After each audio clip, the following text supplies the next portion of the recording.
Welcome to week 4. How are you feeling so far?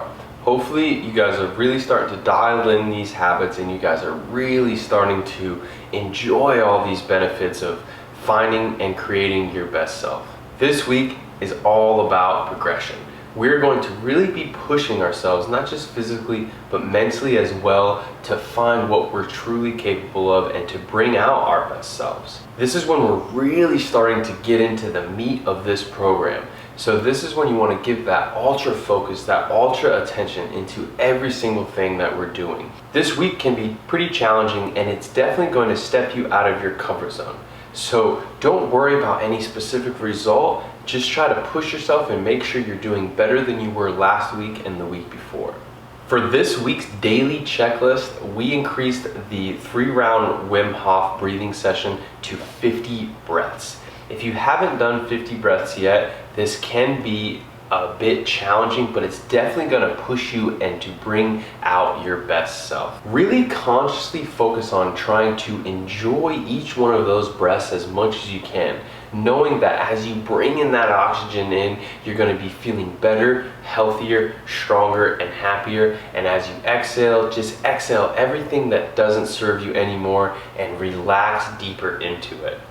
That 50 breaths will really push you, get your arms and legs and body tingling, maybe a little lightheadedness. That's perfect. Breathe into whatever you're feeling, and that's the way to get the most out of it. For the 60-second leg balance, focus on progression. Be mindful of how many times that you have to put your foot down to catch your balance. Can you make a full minute? Are you able to move your foot that is up in different positions and around your body in different ways as well? You don't need to just be stuck in that same position during the full minute, but the goal is to keep that foot up and to almost to move it around in different positions as well. The more that you are able to gain that movement, the more space and opportunities you will have in every single movements of your body. Also, another one of maybe one of the most important progressions into the whole program is we progressed the point towards the sky stretch into actual hanging. If you don't have rings or anything to hang on, I highly recommend finding something or getting creative or just stopping at Target and buying something where you're able to hang on. Hanging is like the squat sit but for the upper body. It'll really challenge you and honestly stretch every single muscle in your upper body that's too tight. Especially if you struggle with any sort of breathing or any type of acid reflux, this one is definitely going to be great. And just do your best to hang for that 60 seconds. You are welcome to put it in a position to where your feet just slightly touch, so you're not just putting all of your body weight on the hang, and you're able to use your feet to take off as much pressure as needed. And as you get better, I highly recommend attempting to raise that bar or raise those rings to wherever you have, to where eventually the goal would be just to be able to hang for a minute straight without touching anything.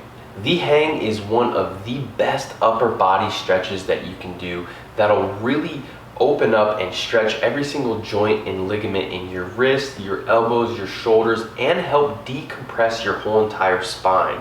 What this does when you're in that hanging position is it'll open up all of those joints, and when you're in that hang, making sure that you're breathing in as deep as you can, that's gonna again flush that whole, every single one of those joints and ligaments with that fresh blood and oxygen, what tends to be the key of not only healing but feeling your best. The next big progression for this week is jumping into a cold shower every single day. You don't have to make your whole entire shower cold, even if it's just 10, 15, 20, 30 seconds. Do your best. Everybody has a different best, but make sure that you're mindful of what you're really capable of, because I'm willing to bet you're able to do a lot more than you think. But every single morning when you're in that shower, try to have some part of that cold. And by stepping into that cold shower every single day, it'll train the same part in your brain to overcome and to succeed in every single area of your life.